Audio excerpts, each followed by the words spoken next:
할렐루야. 아멘. 할렐루야. 아멘. 봄입니다. 봄이 정말로 이제 완연하게 우리에게 다가왔는데 이 귀한 봄, 새싹과 새로운 생명들이 우리에게 다가오는 이 계절에 우리의 영혼도, 우리의 믿음도 이 봄과 같은 새싹, 새순, 새 생명들로 다시 한번 일어나는 우리 귀한 시간 되길 주님의 이름으로 축원드립니다. 아멘. 우리 사순절 우리 인사하고 말씀의 은혜 나누겠습니다. 사랑하고 순종하고 절제합시다. 시작. 사랑하고 순종하고 절제합시다. 네. 우리 계속해서 사순절을 살아가고 있습니다. 누가 뭐래도 사순절의 주인공은 누구입니까? 예수 그리스도입니다. 그리고 우리 교회는 그 예수 그리스도를 사랑하고 믿고 영접함으로 구원을 받았다고 고백하는 우리 성도들의 모임, 여기가 바로 교회입니다. 그래서 교회는 그 예수 그리스도라고 하는 놀라운 구원의 이 보석을 품고 있는 어떤 구원의 방주의 역할을 한다라고 할 수 있어요. 죄로 가득한 이 세상의 파도와 홍수 속에서도 교회는 유일하게 생명 되시는 그 예수 그리스도를 전하고 그 세상이라는 물결 속에 허우적대다가 죽어가는 영혼들을 살리는 생명선의 역할을 합니다. 그래서요, 여러분 혹시 신앙생활 오래 하신 분들은 이런 얘기 많이 들어보셨을 건데 어떤 얘기냐면 교회는 구원의 방주다. 네, 이런 이야기 많이 들어보셨을 겁니다. 들어보셨죠? 네, 들어보셨죠. 네. 이 말이 어떤 뜻일까요? 이 말 어떤 뜻일까요? 여러분 일반적으로 교회가 구원의 방주다 라고 할 때는 이 노아가 만들었던 이 방주의 크기에 먼저 좀 집중하기도 합니다. 여러분 혹시 뭐 어디 박물관이나 이런 데서 노아가 만든 방주 실제 크기가 얼마나인지 혹시 뭐 모형이나 이런 걸로 보신 적 있습니까? 길이만 150m, 넓이가 50m, 높이가 30m. 어마어마한 거야. 축구장 3개인가 4개가 이렇게 들어가는 뭐 그런 어마어마하게 큰 방주라고 하더라고요. 그러니까 120년 지었겠죠. 혼자 지으려니까. 예. 이게요 화물량도요 그 안에 들어간 화물량도 보니까 기차 화물량이 522대가 들어가는 용접과 맞먹는 크기라고 합니다. 그러니까요 노아의 방주는 종류대로 모든 동물들이 다 들어가고 음식들 충분히 실어도 그 뭐 사람과 거기에 있는 노아의 가족들과 거기 있는 동물들이 먹을 식량들을 충분히 실어도 굉장히 넉넉할 정도로 큰 배였다는 거죠. 뭘 의미할까요? 뭘 의미할까요? 이 노아의 이런 교회가 구원의 방주다라는 게 그렇게 크니까 교회도 그렇게 크게 짓자 뭐 이런 의미일까요? 뭐 그러면 좋겠죠. 그것도 좋겠지만 무조건 나쁜 건 아니겠지만 그런 의미보다는 교회가 방주다라는 의미는 노아의 방주가 엄청나게 크고 넉넉했던 것처럼 하나님의 구원의 은혜, 십자가의 은혜는 모든 사람을 구원하는 넉넉한 사랑과 은혜인데 그 사랑과 은혜를 품은 곳이 어디다? 교회. 예, 교회 구원의 방주되는 교회다. 이런 의미가 첫 번째. 그래서 교회가 구원의 방주다라는 전통적인 첫 번째 의미는 그런 의미가 있다 그래요. 또한 교회가 구원의 방주다라고 하는 전통적인 두 번째 의미가 있는데 이게 정말 중요하거든요. 그건 뭐냐면 그 방주가 그렇게 아무리 커도 그곳으로 들어가는 문은 단 하나밖에 없다는 사실입니다. 그 문이 누굴까요? 예수 그리스도. 맞아요. 교회는 오직 예수 그리스도라고 하는 그 문 하나만을 통해 구원을 얻고 생명을 얻는 공동체임을 나타내 주기 때문이죠. 요한복음 14장 6절, 사도행전 4장 12절을 읽어보면 이런 의미들도 확실하게 알려주는데요. 우리 두 구절 한번 같이 읽어봅시다. 먼저 요한복음 14장 6절 읽어봅시다. 시작. 예수께서 이르시되 내가 곧 길이요 진리요 생명이니 나로 말미암지 않고는 아버지께로 올 자가 없느니라. 아멘. 다음 사도행전 4장 12절 시작. 다른 이로서는 구원을 받을 수 없느니 천하 사람 중에 구원을 받을 만한 다른 이름을 우리에게 주신 일이 없음이라 하였더라. 즉 교회가 구원의 방주가 되었다는 말은 우리 교회들에서 외쳐지는 메시지가 오로지 이 십자가에 달려 죽으신 예수 그리스도와 또 3일 만에 살아나신 우리 구주 되신 예수님만이 우리의 유일한 구원의 문이 된다고 고백하는 사람들이 모였기 때문입니다. 그러한 이 유일한 구원의 문이 되신 예수 그리스도를 믿는 자만이 구원을 얻는다라는 걸 의미하는 거예요. 저는 오늘 설교를 통해 이런 전통적인 방주가 어떤 의미인가에 대한 해석에 덧붙여서 이제 우리가 교회가 그런 구원의 방주구나, 그리고 그런 구원이 우리에게 주어졌구나 알았다면, 저는 이젠 우리가 정말로 그 탑승해야 될 그 교회를 넘어선 진짜 구원의 길, 그 구원의 방주의 깊은 은혜들을 나누고 싶습니다. 어떻게 탑승할 수 있을까요? 왜냐하면 사순절은요, 정말 우리 그리스도인들이 우리의 구원 되시는 예수 그리스도를 직접적으로 묵상하고 깊게 생각하고 또 우리도 그 생명의 방주에 들어가 동참할 수 있는 기간이 되어야 되기 때문에, 그렇다면 오늘 우리가 그 구원의 방주를 정말로 타기 위해, 여기서 말하는 구원의 방주라는 게 저는 지금 교회당을 얘기하는 거 아니에요. 건물로서의 교회를 얘기하는 거 아니에요. 진짜 그 구원의 흐르는 그 구원의 방주, 그 구원에 우리가 동참하기 위해 갖추어야 돼요. 우리 마음가짐과 태도는 어떠해야 하는가? 오늘 이 본문 말씀인 노아의 이야기를 통해서 함께 좀 은혜를 나누기를 소망합니다. 우리 두 가지 은혜 나눌 건데, 먼저 첫 번째 은혜는 뭐냐? 오늘 본문 말씀을 통해 방주에 초청받은 사람의 특징을 한번 여러분 잘 기억하시기 바랍니다. 어떤 사람이 하나님의 이 구원의 방주에 부르심과 초청을 입었는가? 오늘 말씀에 보면요, 하나님의 맹렬한 진노 속에서 닥쳐온 홍수를 기억하면, 홍수를 이제 떠올리잖아요. 그러니까 노아하면은 이제 엄청 세상을 뒤덮은 홍수의 심판을 우리가 떠올리는데, 그 홍수의 심판을 떠올리면 우리 인간의 죄가 얼마나 세상과 우리 이웃들과 교회와 나 자신을 망쳐왔는지를 되돌아보게 되는 것입니다. 여러분, 우리 인간의 죄는 이렇게 말하니까 꼭 다른 사람들 이야기하는 것 같은데 다시 한번 말해볼게요. 여기 서 있는 저와 여러분들의 죄는 이 세상을 창조하시고 하나님 보시기에도 심히 좋았더라고 흐뭇해 하시던 그 하나님의 마음마저 후회와 근심과 한탄으로 이끌었어요. 하나님의 후회와 한탄이 얼마나 깊었던지 결국 하나님은 세상의 모든 것들을 다 쓸어버리려고 마음을 먹으시기까지 하는 거예요. 다 같이 오늘 본문의 5절과 7절을 한번 읽어볼게요. 5절과 7절 한번 읽겠습니다. 시작. 세상의 가족과 그 마음과 성과는 모든 기회를 우상 바깥 분석하시고 땅 위의 사람 자신을 나타나서 많이 근심하시고 이르시되 내가 창조한 사람을 내가 지면에서 쓸어버리되 사람으로부터 가축과 기는 것과 공중의 새까지 그리하리니 이는 내가 그것들을 지었음을 한탄함이니라 하시니라. 아멘. 그렇죠. 여러분, 이 짧은 세 구절의 말씀에 하나님께서 한탄하셨다는 말이 몇 번이나 등장해요? 2번이나 등장할 정도로 하나님께서 아름답게 지으신 이 세상을 인간의 죄가 형용할 수 없을 정도로 망가뜨리고 지옥의 모습으로 바꿔놨던 거예요. 이거 전에 말씀 보면 가인은 자기 동생 하나 죽였지만 라멕이라는 사람은 내가 막 77명을 죽였다고 막 자랑하고 이런 모습들이 막 등장해요. 그러므로 이 세상 모든 것들을 쓸어버리기로 작정하신 하나님의 계획은 이미 누구도 바꿀 수 없을 만큼 진행되기 시작했던 겁니다. 근데 그런 와중에도 하나님은 그 심판을 실행하기에 앞서서 하나님께서도 도저히 지나칠 수 없는 한 사람을 발견하십니다.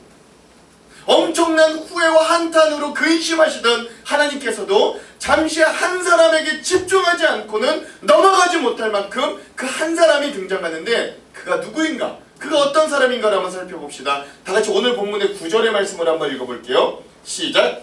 이것이 노아의 조건이라. 노아는 의인이요 당대 완전한 자라. 그는 하나님과 동행하였으며. 아멘. 그렇습니다.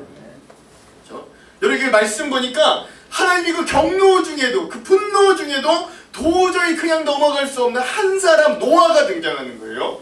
여러분 한번 이 상황들을 한번 우리가 이제 상상력을 동원해서 한번 생각해 봅시다. 하나님 지금 어떤 중에 계셔요? 진노, 그냥 경노, 대노, 완전 이제 그냥 이 자기가 만든 세상을 그냥 쓸어버릴 정도로 그걸 진행하실 정도로 너무나도 경노하신 상황이에요. 여러분 생각해 보십시오. 그런 말도 있잖아요. 넘어가는 눈에 뵈는 게 없다는 말이 있어요. 보통 한 인격체가 그냥 노하는 게 아니라 극대노하면 눈이 주변이 보여요, 안 보여요? 잘 안 보여요. 잘 보이지 않습니다. 웬만해가지고는 주변의 것이 잘 보이지 않아요. 그런데 그런 와중에서도 하나님께서 잠깐 멈추시고 한 사람을 보시는 거예요. 그게 누구예요? 노아였어요. 그러니까 이렇게 그러면 하나님 그 엄청난 분노 중에도 어떻게 노아는 하나님의 시선을 딱 뺏을 수 있었는가? 어떻게 그 하나님의 진노가 잠깐 멈춰지고 그 노아를 하나님이 보실 수 있었는가? 그런데 그 노아에게는요 특별한 세 가지가 있더라고요. 범상치 않은 특별한 세 가지가 있어요. 방금 읽었던 이 구절 보니까 그 세 가지를 그렇게 정리할 수 있어요. 노아는 어떤 사람이냐? 첫 번째, 의인, 의로운 자였고, 둘째, 완전한, 흠이 없는 자였고, 셋째, 하나님과 동행한, 하나님과 친밀한 사람이었어요. 친밀한 믿음을 가진 사람이었습니다. 여러분 이 세 가지 특징 정말 중요합니다. 왜냐하면 이게 그냥 노아 시대, 이 구약 시대에만 중요한 이 신앙인의 덕목이 아니라 이 구약 시대를 넘는 지금 신약 시대를 살아가는 우리 그리스도인들에게도 이 세 가지 조건은 구원을 얻는데 여전히 필수적으로 따라가야 할 우리 신앙생활의 자세이자 태도이기 때문에 그렇습니다. 그래서 많은 목사님들과 학자들은 이 노아의 이야기를 할 때마다 보통 이 구절, 이 세 가지 이것에 집중합니다. 이 노아가 의인이었고 당대의 완전한 자였고 하나님과 동행한 자였기 때문에 온 세상이 심판에 쓸려갈 때도 새로운 구원과 하나님의 새 창조의 역사에 한복판에서 일할 수 있는 일꾼으로 이 노예가 선택되었다라고 보통 일반적인 중론이 다 그렇습니다. 이런 설교 많이 들어보셨을 거예요. 특히 이게 하나님과 동행하는 이런 부분에 있어서 노아를 잘 많이 이야기합니다. 저는 그 말 100번 동의합니다. 그 말들이 응당 맞습니다. 우리 그리스도인들에게 요구되는 신앙생활의 태도도 사실 이것들과 다르지 않아요.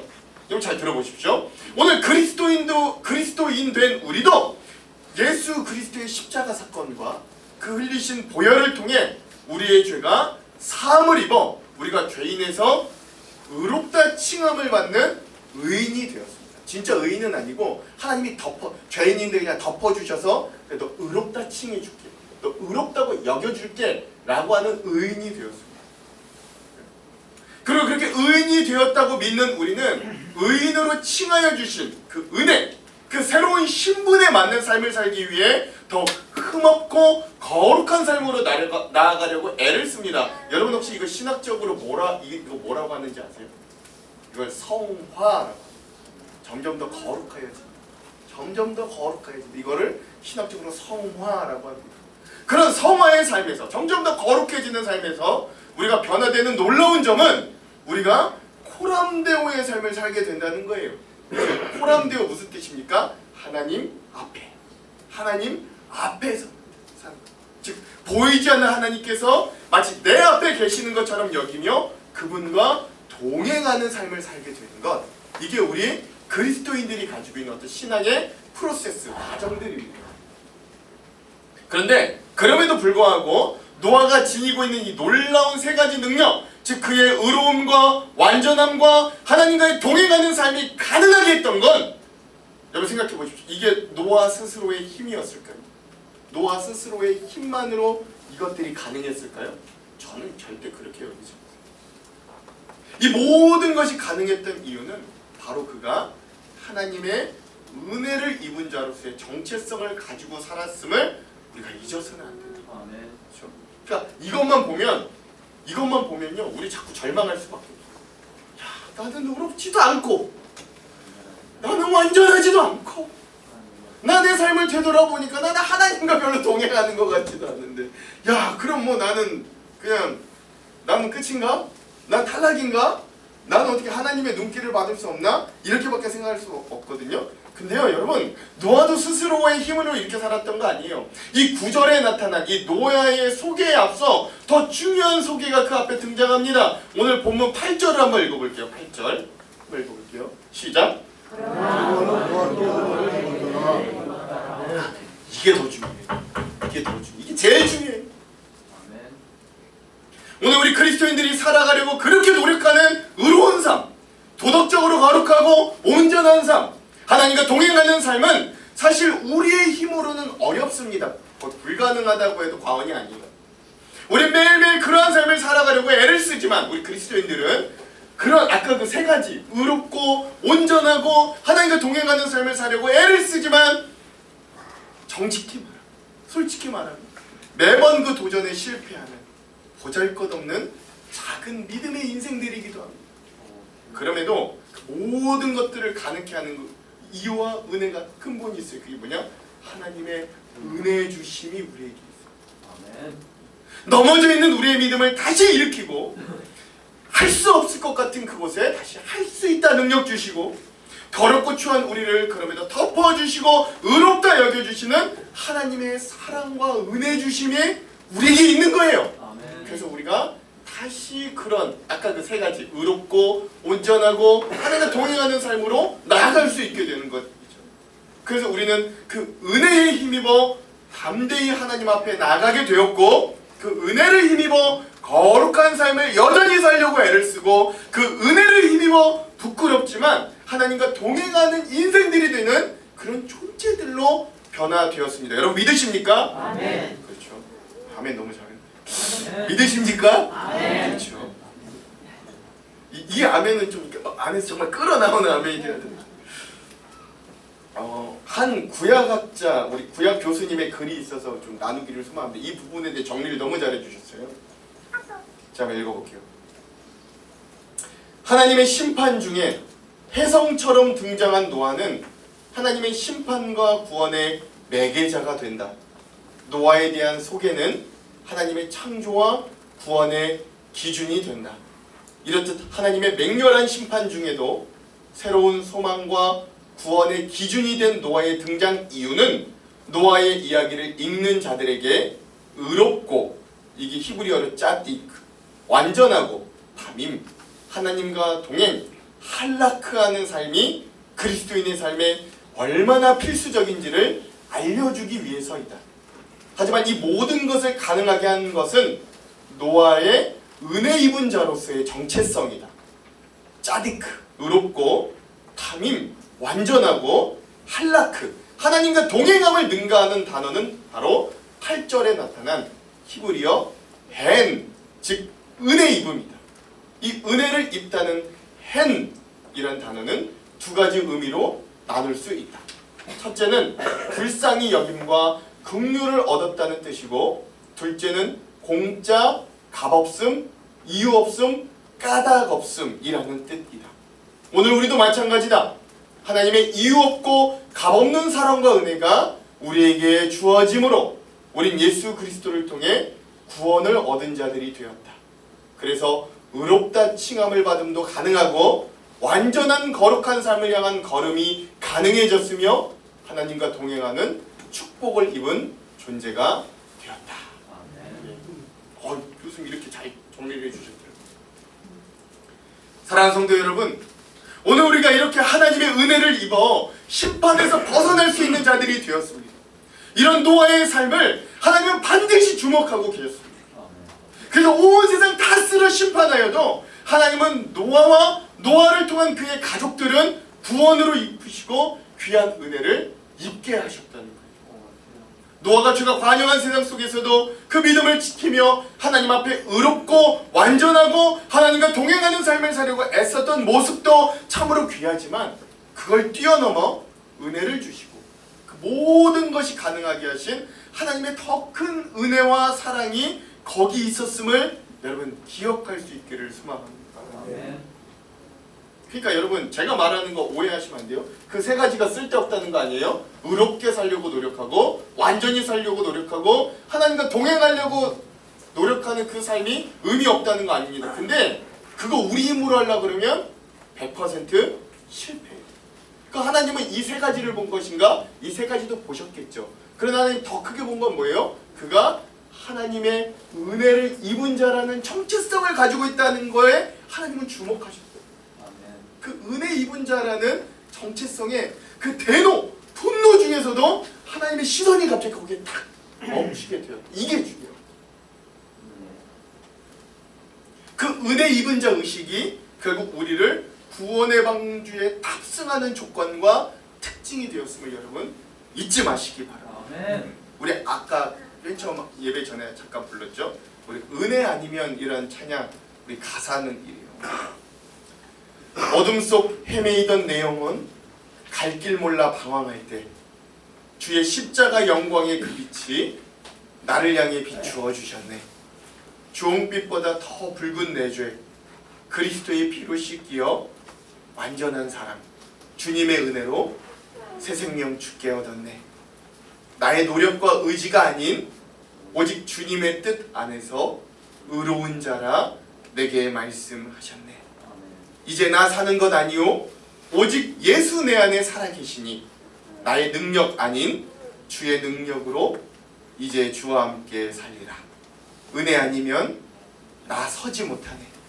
십자가의 그 사랑 능력 아니면 나 서지 못하네. 은혜 아니면 나 서지 못하네. 놀라운 사랑 그 은혜 아니면 나 서지 못하네. 아멘. 그러면 오늘 우리도 이 구원의 방주에 참으로 동참하기 위해 여러분 무엇보다 이런 은혜 의식, 그 은혜의 빚진 자의 의식을 회복할 수 있는 우리 모두가 되기를 간절히 소망합니다. 아멘. 무엇보다 우리를 의롭게 하시기 위해, 우리를 온전하고 거룩한 주님의 자녀가 되게 하기 위해, 무엇보다 하나님과 원수된 우리를 하나님과 화해시키고 그와 동행하는 자들로 삼기 위해 십자가의 은혜를 주신 예수 그리스도의 은혜와 사랑을 받아들이고 입은 자들 되기를 간절히 소망합니다. 아멘. 그 은혜가 우리를 의로움과 완전함과 동행함으로 인도해 주실 것입니다. 여기는 우리 모두가 외적인 방주인 이 교회당만 왔다가 그저 돌아가는 자들이 아니라 진정한 구원의 방주 대신 이 십자가 은혜를 믿고 믿어 진짜 구원에 동참하는 우리 모두가 되기를 먼저 주님의 이름으로 축원드립니다. 우리 옆에 있는 분들과 이렇게 한번 도전해 봅시다. 먼저 은혜 입은 자가 되어야 구원의 방주 탑승권도 얻습니다. 시작. 먼저 은혜 입은 자가 되어야 구원의 방주도 얻습니다. 아멘. 두 번째, 우리가 기억해야 될 것. 우리가 이 방주를 타기 위해 어떤 것들이 필요한가? 무동력, 방향 조정키 없는 방주를 타려면 담대한 믿음이 반드시 필요합니다. 성경에서요, 여러분 방주가 몇 번 등장할까요? 성경에 방주가 등장하는 사건이 몇 번 나올까요? 네, 방주 나오는 거. 여러분 방주하면은 오늘 말씀 생각나지 않으세요? 노아의 방주. 혹시 다른 곳에서 방주 혹시 보신 분들이 있는 거죠, 그렇죠? 네. 우리 많은 분들이 보통 노아의 홍수 사건에 딱 한 번 방주가 등장하는 걸로 알고 있습니다. 그러니까 여러분 이 방주라는 말이요 히브리어로 뭐냐면 테바입니다. 테바요. 그러니까 여러분 어떻게 이제 아셔서 보면 보일 수 있는데 기독교인들이 카페 같은 거 지으면요 테바 카페 이렇게 많이 그래요. 방주 카페 이렇게 해서 그 테바가 이 방주 테바예요. 근데 오늘 본문에도 처음으로 방주라는 단어가 14절에 등장하는데요. 14절 한번 읽어볼게요. 오늘 본문의 14절 읽겠습니다. 시작. 너는 고페로 나무로 너를 위하여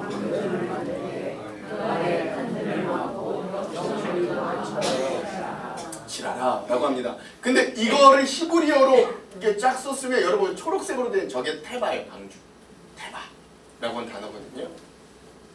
방주는요 사실 네모진 배를 의미합니다. 그러니까 배 자체가 좀 직사각형으로 큰 네모진 배를 방주라고 해요. 원래 이 방주는 선박의 종류이므로 이 방주에는요 크기만 아니 모양만 네모났지 돛, 노, 조타장치 뭐 이런 거 다 갖추고 있습니다만 근데 중요한 건 뭐냐면 성경에 등장하는 방주는 이와 다르게 아무런 장치가 없이 그저 물에만 뜨는 커다란 직육 면체를 방주, 테바라고 했던 거예요. 근데 여러분 재밌는 건 뭐냐면 이 테바, 방주, 이 테바라고 하는 단어가 성경에 또 한 번 등장하는 데가 있습니다. 어딜까요? 아시네? 우리 수지에 있네? 출애굽기 2장 3절 한번 읽어볼게요. 출애굽기 2장 3절 읽겠습니다. 시작!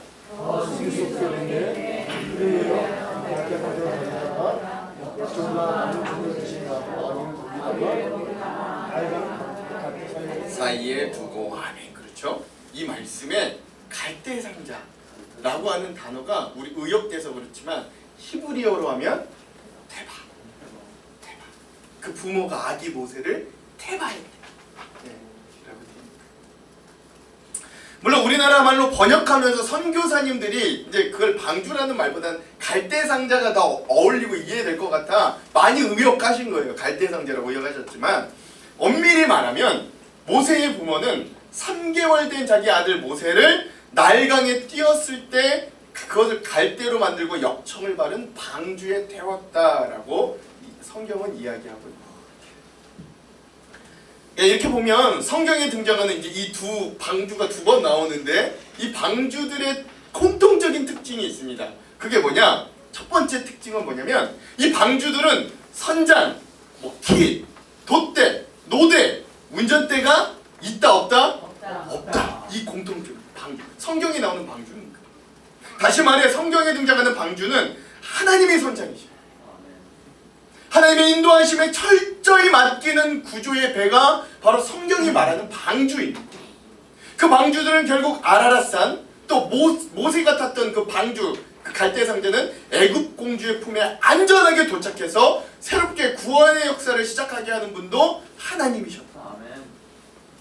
우리가 하나님의 말씀대로 믿음으로 순종하여 하나님의 설계대로 우리의 인생의 방주를 만들어가면 우리는 마지막 때에 그 하나님이 가기를 원하시니까 아라랏산에 도착하여 구원의 기쁨을 누릴 수 있다는 걸 이 방주는 우리에게 알려주는 거예요. 둘째 공통적인 특징이 있어요. 그게 뭐냐? 이 방주의 공통적인 특징은 방주에 물이 들어가지 않도록 역청을 열심히 칠했다는 거에 공통점이 있습니다. 아까 읽었던 그 두 구절에 다 이 방주에는 역청을 칠했다라고 해요.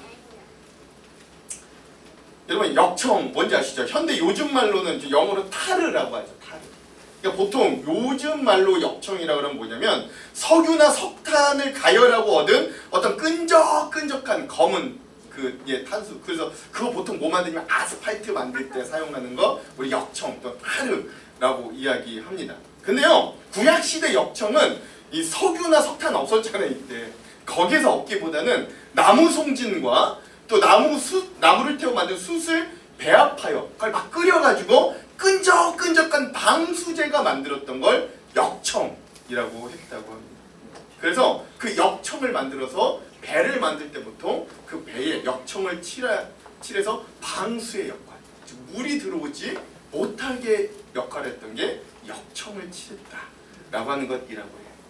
그렇다면 여러분 이 역청과 물 이건 우리 성경적으로 믿음의 안에서 뭘 의미할까요? 많은 성경학자들은 이 뱃속에 들어오는 이 방주 안에 들어오는 물을 뭘로 여기냐면 세상적인 욕망과 죄를 의미한다고 이야기합니다. 그리고 방주에 그래서 그게 못 들어오게 바르는 방주의 역청은 그 세속적인 것이 우리의 믿음 안에 들어오지 못하도록 막는 하나님의 말씀, 현대에서는 성령님을 의미한다고도 이야기해요. 즉 말씀과 성령의 충만하심을 통해 세상의 욕망과 죄가 들어오지 못하도록 보호하고 차단하는 게 이 방주에서 역청을 바르는 공통점이다 라고 할 수 있는 거죠. 이런 생각해 보십시오. 노아가요 방주에 탔던 기간이 어느 정도 되는지 아세요? 아니 물이 차서 방주 타가지고 방주에 내리기까지 기간이 언제인 줄 아세요? 150일 물에 찼고요 150일 물이 빠졌어요. 그 중간에 또 뭐 어느 정도 일이 있다 치면 거의 1년, 저 300일이 넘으니까 거의 1년을 노아가 방주에 탔단 말이에요. 그 1년간 물이 찼다가 물이 빠지는 시간을 노아는 방주 안에서 겪었어야 되는데 그 1년이라는 적지 않은 시간에도 불구하고 노아의 방주, 또 모세의 갈대 상자가 홍수나 또는 나일강의 범람 속에서도 좌초되거나 그 배에 물이 차지 않았던 건 하나님께서 주신 설계대로 역청을 꼼꼼히 발라 지었기 때문에 그런 거예요.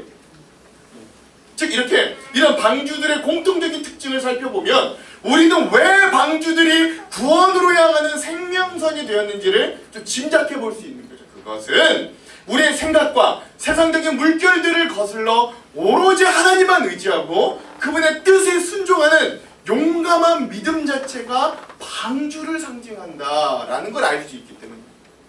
노아는 방주를 만들라는 하나님의 명령이 있은 후에 여러분 어느 시간 동안 노아가 그 방주를 혼자 만들었는지 아세요? 120년. 120년. 남의 시간이니까 그냥 막 아무렇지도 않게 생각했죠. 여러분 보고 120년, 20년만 뭐 만들려고 하면 여러분 만들 수 있겠어요. 노아는 120년을. 근데 여러분 한번 생각해 보십시오. 120년이라는 어마어마하게 긴 시간 동안 노아는 그 방주를 항구 쪽에 만들었어요. 산 정상 위에 만들었어요. 산 정상 위에 만들었어요. 그 시간 동안 노아가 산 정상에다 거대한 배를 만드는 그 헛짓거리를 그만두라는 사람들의 조롱과 유혹이 없었을까요? 있었을까요? 저는 120년 내내 있었을 거라고 봐요. 120년 내내 있었을 거예요. 상식적으로 그랬을 거예요. 그럼 생각해 보십시오. 누가 바늘마을 저기 도덕산 위에 막 배 만든다고 하면 여러분들은 가서 뭐라고 그랬어요? 정신 나갔다 그랬어요. 예. 노아 스스로는요. 야 이게 정말 맞는가? 의문이 들지 않았겠어요? 1, 2년도 아니고 120년.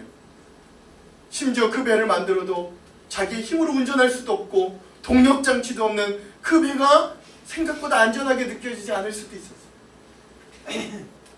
하나님의 말씀대로 비가 온다 해도 그 비가 어느 정도 기간에 내릴지도 몰랐고 그 만약에 비가 온다 해서 치더라도 또 양식은 얼마나 준비해야 되는지.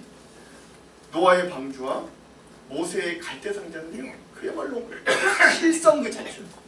인간 보기에 그만한 불확실성이 없어요. 그렇게 불안한 게 없어요. 그래서 이 방주를 만들고 탄다는 건 엄청난 용기와 믿음이 필요한 일입니다. 그리고 의심하는 자기를 쳐내고 결국 순종해야 되는 괴로운 시간이 분명히 필요합니다. 그러나 무동력, 무방향 조정의 배가 결국 모든 생명이 죽어나갈 때 새로운 생명의 씨앗을 품고 구원의 역사를 이루는 세상의 마지막 소망과 보루가 되었음을 여러분 기억하시기 바랍니다. 네. 여러분 예수님은요 십자가 고난과 죽음 앞에서 예수님도 인간 되신 예수님도 두려움 속에 기도하셨어요. 어느 정도까지 기도하셨냐? 땀이 핏방울이 되도록 기도하셨어요. 근데 그 주님은 결국 그 십자가라는 구원의 방주를 타기로 결단하십니다. 그 예수님 뭐라고 기도하세요? 결국 내 원대로 마시고 라고 말씀하십니다. 예수님이라고 여러분 힘이 없으셨겠어요? 예수님이 원하시는 그 고난 없는 방향이 예수님 추구하는 방향이 기도에도 알 수 있듯이 이 고난의 잔을 옮겨주십시오라고 하는 예수님의 방향이 있었어요. 하나님과 본체이셨던 예수님에게도 이 세상을 다 쓸어엎을 만한 권력과 동력이 왜 없었겠어요? 예수님의 생각과 뜻은 그 고난의 잔을 피하게 해달라는 게 분명히 보였어요. 그러나 예수님은 그 조정키를 결국 스스로 애써 버리십니다. 그리고 하나님께서 만세전부터 얘기하셨던 그 십자가라는 구원의 방주에 자신의 하나밖에 없는 아들이 타기를 원하셨음을 순종합니다. 그렇게 예수님은 자신이 소유한 모든 권능과 동력을 스스로 버리고 그가 원하고자 했던 방향키마저 놓아버리고 묵묵히 내 원대로 마시고 그 다음 뭐라고? 아버지 뜻대로 그렇게 담대히 십자가로 나아가셨습니다. 그렇게 자신의 하나밖에 없는 아들의 핏값으로 만드신 이 십자가라는 구원의 방주에 모두가 타기만 하면 죄사함의 은혜를 얻고 구원을 얻는 놀라운 살 길이 생긴 거예요. 이 십자가도 무동력, 무권력, 무방향 오로지 하나님께만 맡기는 순종이 있습니다. 그러므로 사랑하는 성도 여러분, 담대히 그 방주에 탈 수 있는 용기와 믿음이 있어야 생명을 얻게 됨을 기억하시기 바랍니다. 우리 옆에 있는 분들과 이렇게 한번 도전해 봅시다. 담대히 그 방주에 탈 수 있는 용기와 믿음이 있어야 생명을 얻게 됨을 기억하십시오. 시작. 담대히 방주에 탈 수 있는 용기와 믿음이 있어야 기억하십시오. 아멘. 오늘 본문 마지막 22절을 한번 읽어봅시다. 22절 시작. 노아가 그와 같이 하여 하나님이 자기에게 명령하신 대로 다 준행하였다. 노아는 세상 사람들의 손가락질과 조롱과 엄청난 고된 노동이 그를 120년 동안 괴롭혀도 하나님의 말씀에 끝내 순종하였고, 그냥 순종한 게 아니라 하나님께서 자기에게 명하신 그대로 다 준행하였다고 성경은 이야기합니다. 심지어 성경에 보면 그가 방주에 들어가고 나오기까지도 스스로의 판단을 버리고 하나님의 명령에 따라서만 진행했습니다. 그렇게 결국 노아와 그의 가정은, 그리고 노아와 함께 방주에 탔던 짐승들만이 심판에서 심판일에서 새로운 세상에 하나님의 역사를 만들어가는 주인공으로 살아남게 되었습니다. 그럼에도 우리가 기억해야 될 건, 안타깝게도 하나님께서 이렇게 노아에게 명령하시고 난 이후에 120년 동안 노아는 정말로 그 방주를 만들었고 하나님의 모든 명령에 순종하였습니다. 그리고 그때부터, 그 방주가 다 만들어진 때로부터 정말로 하나님의 예언대로 패하고 포악함이 가득하여 하나님의 한탄과 후회를 일으킨 이 죄된 온 세상에 비가 내리되 40일 주야를 멈추지 않았고, 성경에 보면 윗궁창과 아랫궁창이 모두 터져 40일을 포함한 한 150여일 동안 세상에 물이 땅을 덮어버렸습니다. 그야말로 이 세상에 죽음이 가득한 때였죠. 그러나 하나님은 그 속에서도 노아를 주목하시고 노아의 충심을 바라보십니다. 제가 앞서 말씀드렸듯 노아의 4가지 믿음의 자세를 보시는 거예요. 그래서 하나님은 은혜 입은 자로서의 정체성을 가진 노아에게, 의에 줄이고 목마르며 심지어 박해를 받아도 의롭게 살려하는 노아에게, 세상과 구별되는 실력이 있게 거룩하게 산 노아에게 보이지 않는 하나님을 보이는 것처럼 그분 안에 살려고 순종하며 애썼던 하나님의 동행자 노아를 기억해 주십니다. 그 상황에서도 기억해 주십니다. 우리 다 같이 창세기 8장 1절의 말씀을 한번 읽어볼게요. 창세기 8장 1절 시작. 모든 들짐과 구축을 가져가서 하나님을 바라본 땅을 우리하시며 아멘. 그렇죠. 저는 여기서 뭐가 중요한가? 하나님을 기억하십니다. 하나님 나를 잊어버렸나? 하나님 왜 내 기도 응답하지 않으시나? 하나님 사라지셨나? 아니요. 하나님 보고 계시고 기억해 주십니다. 사랑하는 성도 여러분, 오늘 우리에게도 이런 노아의 담대한 믿음과 순종이 있기를 간절히 소망합니다. 아멘. 그렇다면 하나님은 우리의 고난스럽고 수고스러운 상황과 환경 속에서도, 심지어 죽음이 복람하여 인간의 눈으로는 아무런 소망을 찾기 힘들 때에도 우리를 기억해 주시고 놀라운 은혜를 시작해 주실 것입니다. 우리 다가오는 한 주 우리가 그러한 구원의 방주에 들어가기 위해 은혜의식을 회복하고 담대히 말씀에 순종해보고 하나님을 오롯이 의지하는 용감한 믿음의 사람들이 다 되시길, 그렇게 믿음의 방주에 담대히 타고 생명을 얻어 살아가는 놀라운 인생들이 다 되시기를 주님의 이름으로 축원합니다. 축원합니다.